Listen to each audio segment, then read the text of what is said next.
4 anos depois, Donald Trump se prepara para voltar à Casa Branca. Cerimônia de posse em Washington tem forte esquema de segurança e expectativa de 250 mil pessoas.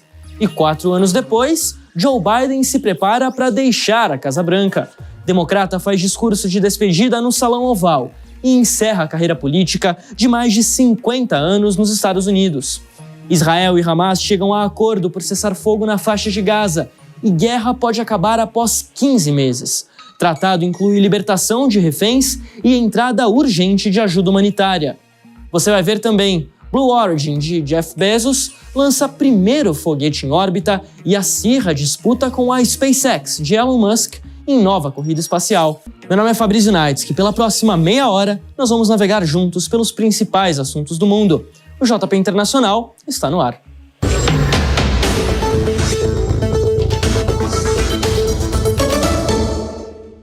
Donald Trump retorna à Casa Branca no próximo dia 20 de janeiro, já nesta segunda-feira. A volta triunfal do republicano, que passou por 4 anos intensos na oposição, será marcada por uma cerimônia de posse com um grande efetivo de segurança em Washington. É o que a gente acompanha na reportagem da Bruna Milan. Pode parecer um filme repetido, ou talvez seja a continuação da primeira parte. Pela segunda e última vez, Donald Trump será empossado presidente dos Estados Unidos nesta segunda-feira, em uma cerimônia que promete chamar a atenção de todo mundo. A única pequena diferença em relação a 2017 está ligada à previsão do tempo. Por conta do frio intenso, o discurso de posse será realizado do lado de dentro do Capitólio, o que não acontecia desde 1985 com Ronald Reagan. As preparações para o evento em Washington foram intensas. 48 quilômetros de barreiras de 2 metros cada foram instalados em vários pontos da capital americana, que deve contar com mais de 25 mil agentes de segurança e postos de controle em quase todas as ruas. Pelo menos até agora, as autoridades têm descartado a possibilidade de ataques de grupos extremistas. O olhar da segurança deve se voltar para os chamados lobos solitários, ainda sob o trauma da tentativa de assassinato de Trump na Pensilvânia durante a campanha eleitoral em julho do ano passado. Com a possibilidade de protestos, um esquema de segurança especial foi preparado e cercas foram montadas ao redor da Casa Branca. A rede hoteleira da cidade espera uma forte movimentação. A menos de uma semana da posse, 70% dos quartos já estavam reservados para o evento. Um número alto, mas abaixo dos 95% registrados em 2017, quando o republicano assumiu o primeiro mandato. Tanto para os viajantes quanto para os moradores locais, a posse promete entrar para a história. Com a presença de líderes internacionais, a cerimônia começa com a nomeação oficial na frente do Capitólio, seguido do discurso inaugural. A troca de poder deve contar com a participação de Joe Biden, o que não aconteceu 4 anos atrás, quando Trump se ausentou da posse do democrata. A expectativa é de que, logo na chegada à Casa Branca, o republicano já assine as primeiras ordens executivas do novo governo.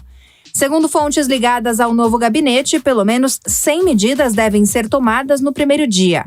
Os textos devem estar ligados ao controle de imigração e os perdões aos condenados pelos ataques ao Capitólio em 2021. A aposta da pesquisadora do programa de pós-doutorado de Ciências Políticas da Unicamp, Neuza Bojiquian, é de que a posse de Donald Trump seja marcada pelos temas da imigração, economia e política externa, mas mantendo as cartas na manga durante o discurso. Ele faz várias promessas, né? Então, uma promessa de campanha. Se a gente olhar para a promessa de campanha e ele falar para o público dele, ele falar para esse povo, para esses eleitores que levaram ele de volta à Casa Branca, ele vai ter que fazer um discurso, né? Passar uma mensagem sobre esses temas. Então, claro que a gente vai eleger aqui, né, ou apostar em temas que estiveram nessa pauta dele, nessa campanha dele. Então, imigração e segurança. Essas questões são caríssimas, são questões de extrema sensibilidade para o eleitor dele, para o Partido Republicano de um modo geral, ou para esse segmento mais trumpista, né, mais voltado para um Partido Republicano, a imagem do Trump. Então, eu acho que ele vai, de novo, trazer mensagens ou enviar mensagens enfatizando as medidas que devam ser rigorosas para controlar a imigração. E ele vai tocar no tema que é a imigração ilegal. Tá? Então, assim, que os democratas chamam de imigrantes não documentados, ou essa imigração que ainda precisaria ser analisada, precisaria ser definida, né, qual é o status desse imigrante, desse cidadão que está vindo, desse indivíduo que está vindo pedindo, né, uma cidadania ou pedindo asilo, né. Os discursos de posse, eles são normalmente, né, escritos com significados, né, ou melhor, com palavras, com termos que dá margem para interpretações, né? E aí ele também vai buscar umas referências, né? As próprias referências passadas dele, né? O que isso vai significar mesmo? Eu acho que ele vai, nesse discurso dele, vai estar refletindo a retórica e as políticas defendidas por ele no seu primeiro mandato. Eu acho que ele traz de lá, dizem que ele vai ter mais experiência, ele vai estar com... Ele não muda muito, né? Ele é polêmico, né?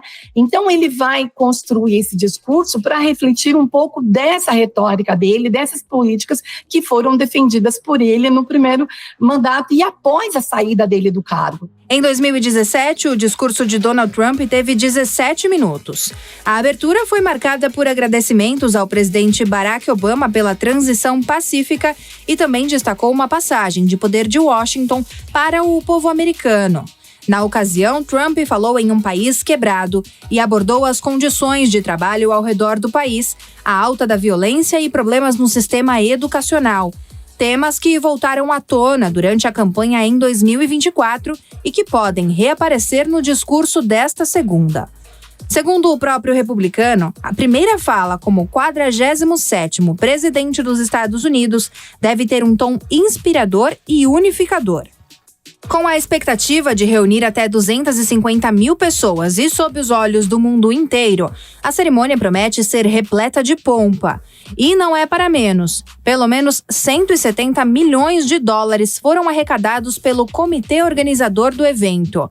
Mas, no fim das contas, tudo vai depender da atuação da principal estrela da festa, bastante acostumada a roubar a cena e ser o personagem principal nos últimos anos.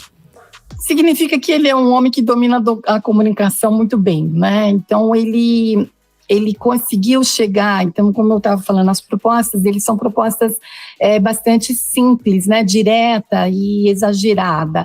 Então, ele tem o poder de transformar essas questões técnicas em slogans que são facilmente compreensíveis e compartilháveis, né? Então, como a ideia de fechar a fronteira, né? Essa estratégia é muito eficaz, né? Para você conectar-se emocionalmente com a sua base, que vê nele um líder disposto a tomar ações imediatas e radicais. E o que ele quer dizer com isso? Qual é a mensagem dele? Eu estou do lado do povo comum, contra as elites políticas e culturais que não as representam. Então, acho que a volta dele significa que o fazer a política volta, né, para outros tempos, que é toda essa elaboração, toda essa ideia do papel dos Estados Unidos aí como um líder que fala uma linguagem sofisticada, mas é uma linguagem para essa elite. Eu acho que o Trump ele passa uma mensagem de que não é assim. A programação da posse presidencial faz parte de um protocolo tradicional e repleta de eventos do início ao fim do dia. Mas, se o roteiro do filme é parecido com o do primeiro mandato, o desfecho dessa nova história ainda é um mistério para toda a audiência. Pois é, se Donald Trump está chegando, Joe Biden está saindo da Casa Branca. O vice-presidente, durante os 2 mandatos de Barack Obama, assumiu o governo em janeiro de 2021 e vai embora 4 anos mais tarde, depois de abandonar a disputa pela reeleição. Mas qual é o legado que Joe Biden deixa para os Estados Unidos e para o mundo? É sobre esse assunto que a gente conversa agora com o professor de História Americana na Temple University, da Filadélfia, Lucas de Souza Martins. Professor, seja muito bem-vindo ao JP Internacional. Oi, Fabrício, muito bom falar com você e também com toda a audiência aqui da PAN. Bom, vamos lá que a gente tem um papo grande aqui pela frente. Inclusive, já queria começar trazendo aqui uma arte que mostra um pouquinho como foram esses 4 anos de governo Biden. A gente trouxe ela aqui no telão para acompanhar aqui uma pequena timeline, vamos dizer assim, desse governo de Joe Biden de 2021 até agora 2025. Muitas medidas no plano econômico. Então, em março de 2021, ele assina o ato do Plano de Resgate Americano. Isso aqui é um pacote de estímulos para a economia, um pacote trilionário de quase 2 trilhões de dólares para a economia americana. Teve em agosto de 2021 a polêmica retirada das tropas americanas lá do Afeganistão, em meio à tomada de poder pelo Talibã. Em novembro, a assinatura do Ato de Investimento em Infraestrutura e Empregos, também outro plano trilionário assinado por Joe Biden. Aí, virando a página, chegando em 2022, a gente tem o início da guerra entre Rússia e Ucrânia. Em junho de 2022, a decisão da Suprema Corte de reverter o caso Roe v. Wade, ou seja, tornar o aborto algo que fugia das mãos do governo federal, o direito ao aborto lá nos Estados Unidos. Em outubro de 2023, mais recentemente, o início da guerra entre Israel e Hamas. E em julho do ano passado, também bem polêmica, a desistência da disputa de Joe Biden pela reeleição lá nos Estados Unidos. Eu queria começar perguntando para você, professor, o seguinte: a gente teve um começo de governo de Joe Biden que foi empolgante até, principalmente em relação a esses atos econômicos. Ele tinha prometido reestruturar a economia dos Estados Unidos, mas o final do governo caminhou para um lado um pouco mais melancólico. Dá para a gente fazer essa análise? O que você acredita que é a imagem que vai ficar do governo de Joe Biden daqui para frente?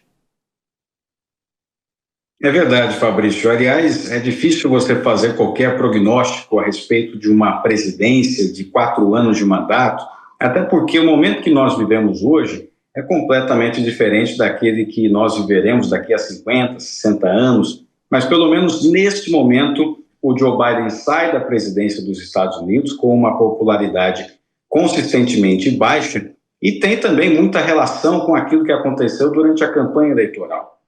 O Donald Trump vence de forma bastante acachapante, digamos assim, comparado com a vitória dele lá em 2016, vencendo em todos os estados pêndulo, por uma razão bastante específica, né, muito mais do que o voto ideológico. O Donald Trump venceu a Kamala Harris exatamente pelo fato da economia ser o ponto principal desta eleição lá em 2024. Em 2024, o tema, né, que era tão caro aos democratas era a questão da defesa da democracia, a questão dos valores, mas a população queria falar sobre a questão do sonho americano, a possibilidade de comprar uma casa, de trocar de carro com facilidade. Foram temas cruciais nessa campanha. O Joe Biden chega no final da sua presidência ainda tentando administrar a questão da economia nos Estados Unidos. Não é à toa que o seu sucessor fala disso como sendo a prioridade fundamental do seu novo mandato. O Joe Biden deixa a presidência também falando bastante a respeito da importância, né, de colocar a ciência como valor fundamental na elaboração de políticas públicas. Não é à toa que, se nós voltarmos lá para 2021, momento em que o mundo ainda vivenciava a pandemia do Covid-19, a importância da utilização da ciência para mobilizar recursos e políticas públicas. Isso foi um fato bastante relevante, não foi à toa que ele também foi eleito por conta disso, mas por mais que tenha defendido a ciência como algo fundamental, não conseguiu administrar a questão econômica. Não é à toa que não conseguiu eleger a sua sucessora, a Kamala Harris. Professor, você tocou no ponto da economia, que parece ter sido crucial ali durante o período eleitoral, ano passado, e a gente separou aqui, inclusive, alguns números para comparar entre 2019, 2020 e 2024, o último ano cheio do governo Biden. A gente vai trazer aqui, está inclusive na nossa tela, para quem nos acompanha por imagens. Olha só, a gente separou 2019 porque foi o último ano, digamos assim, normal do governo de Donald Trump, antes da pandemia. 2020, o último ano cheio do governo Trump, e 2024 agora com Joe Biden. Então, vamos começar aqui pela leitura do desemprego. Em 2019, a taxa de desemprego nos Estados Unidos fechou em 3,7%. Em 2020, 8,1%. Em 2024, com Joe Biden, 4,1%. Se a gente passar para o PIB, em 2019, crescimento de 2,3%, em 2020, queda de 2,2%, e 2024, segundo as expectativas do FMI, crescimento de 2,8%. Agora, o PIB per capita aqui também algumas mudanças, né? 2019, 65,56 mil dólares per capita, em 2020, 64,46 mil, em 2024, 86,6 mil.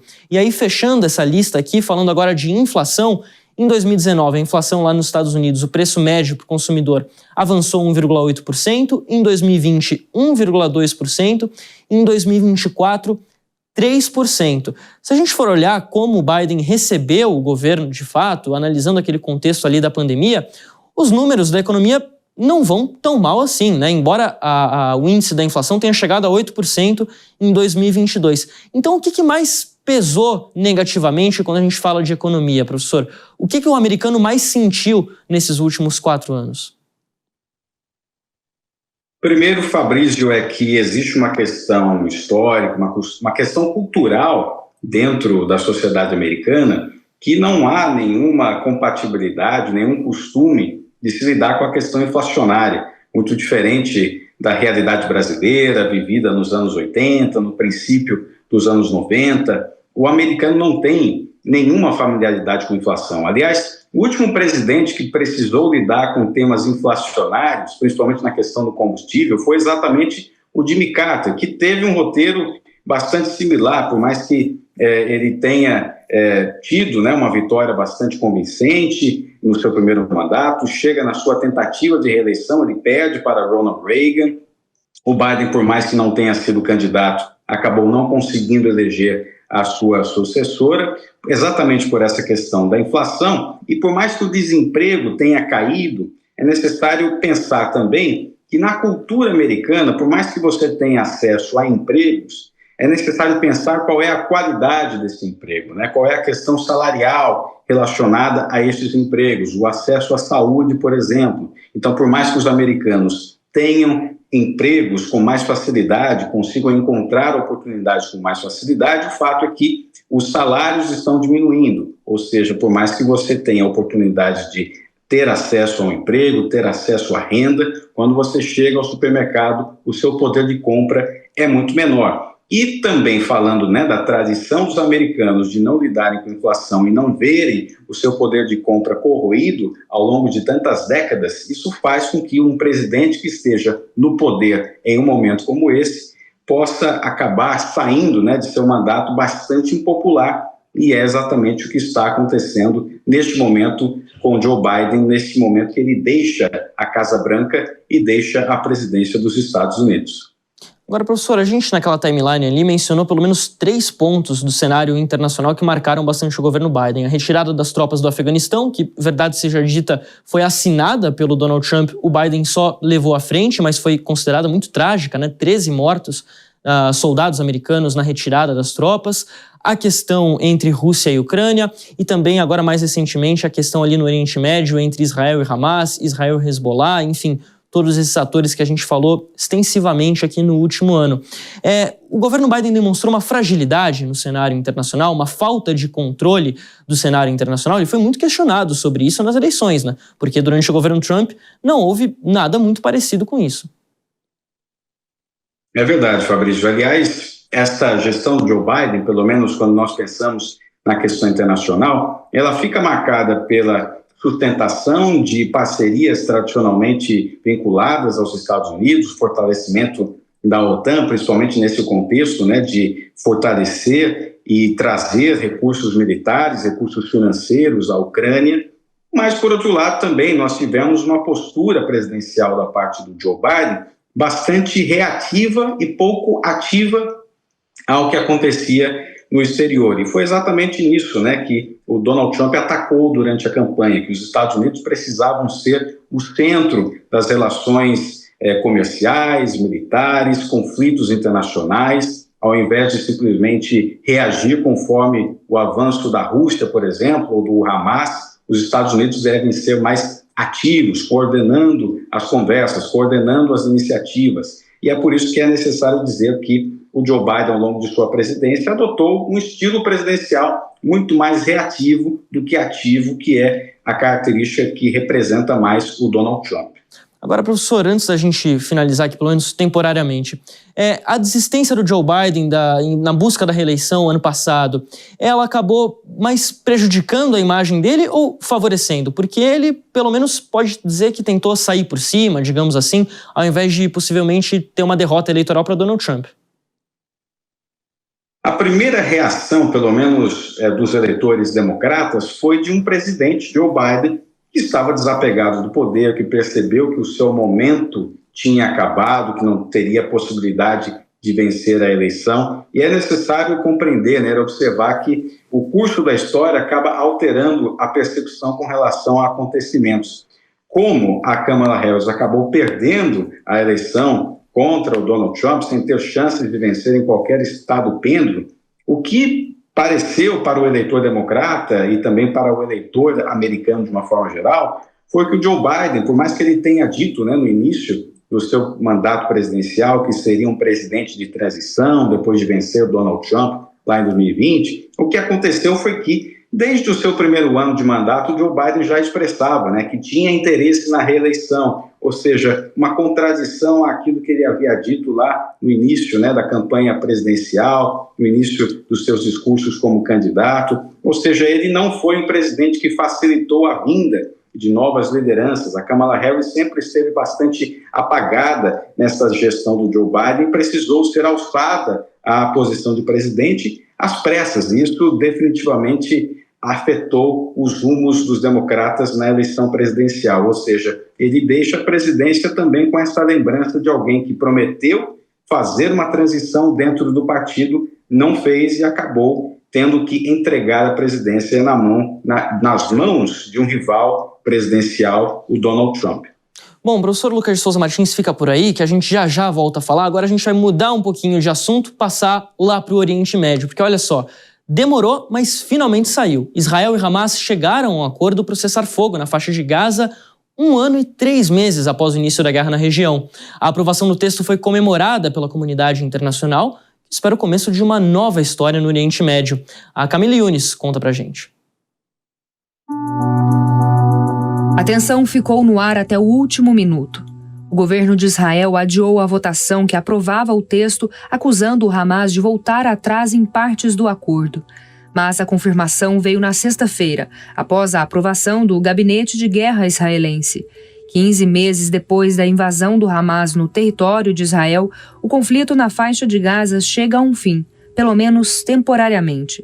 A notícia foi comemorada pelos palestinos e também pelos israelenses, mas o país também registrou protestos contra a assinatura do Tratado de Paz.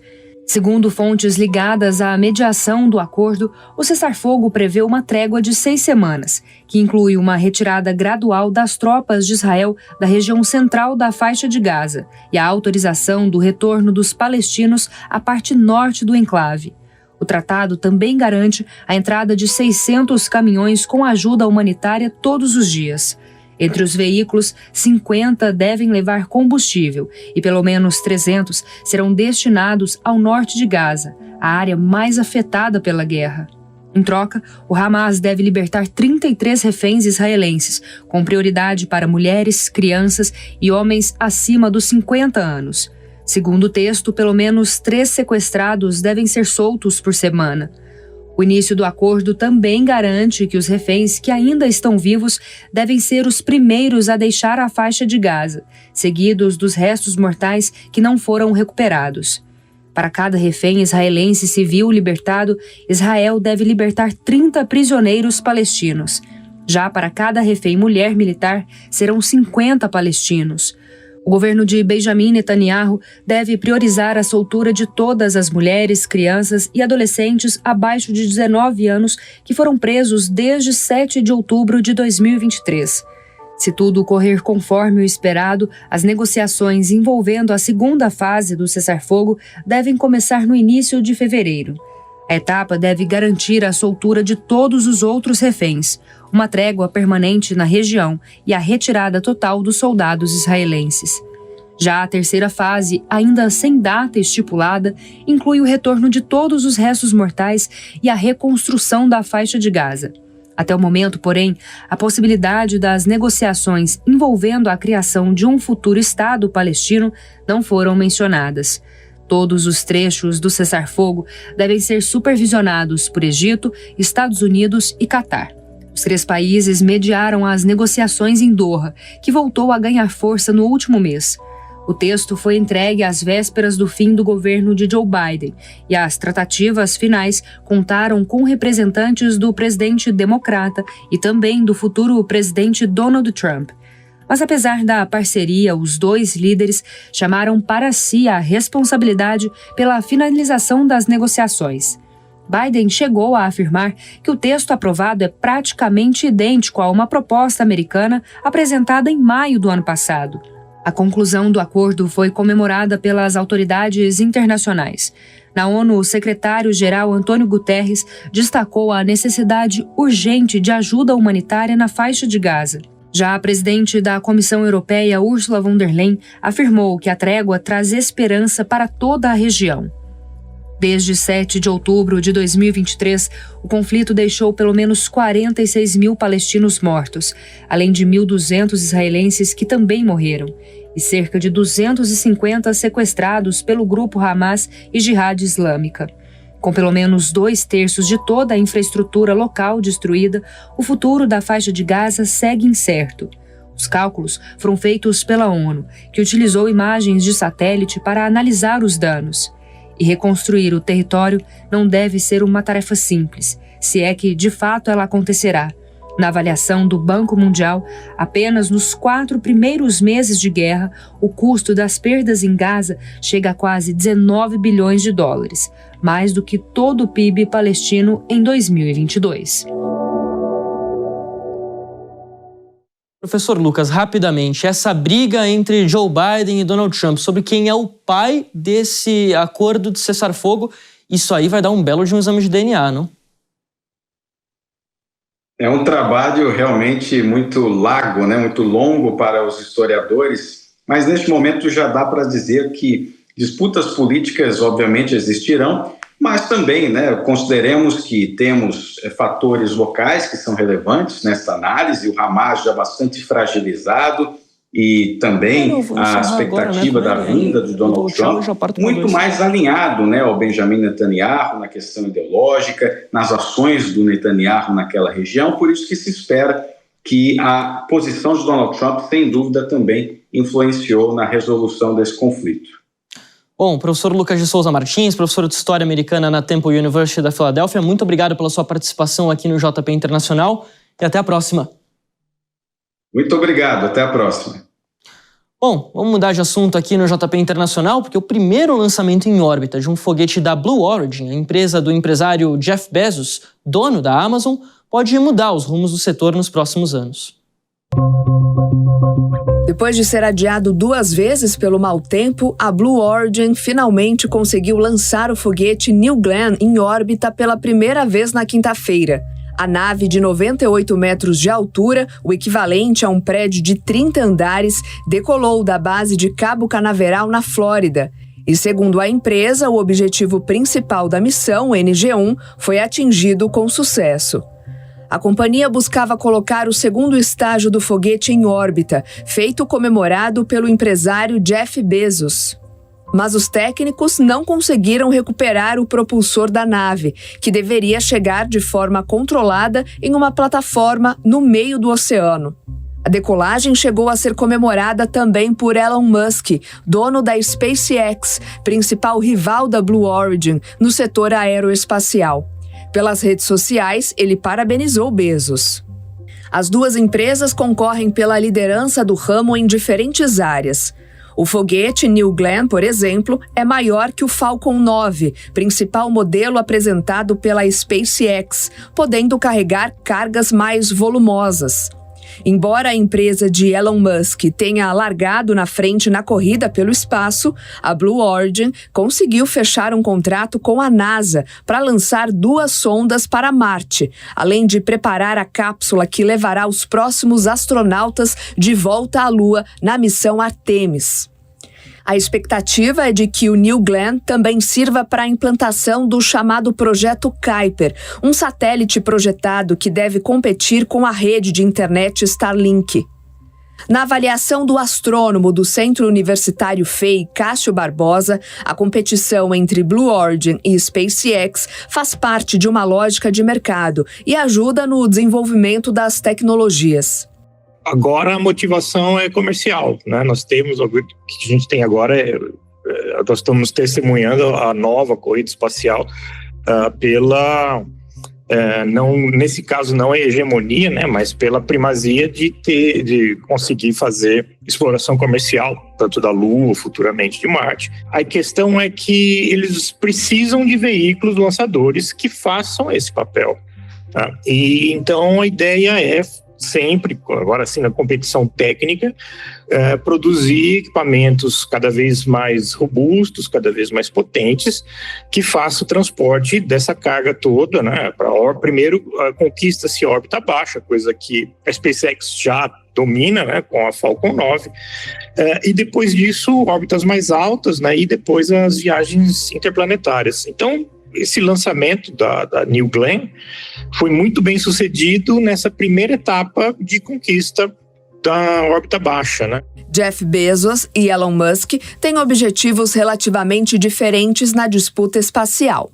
Musk já declarou ter o sonho de colonizar Marte, enquanto Bezos quer transferir a indústria de base do planeta para plataformas flutuantes. Para chegar até lá, os experimentos devem custar bilhões de dólares e sem garantia de que eles possam ver o sonho se tornando realidade ainda em vida.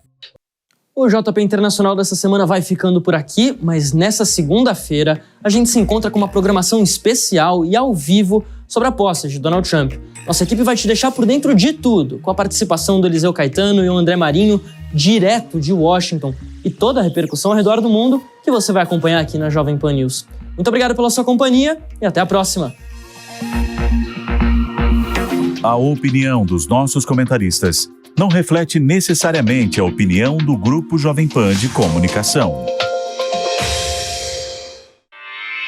Realização Jovem Pan News.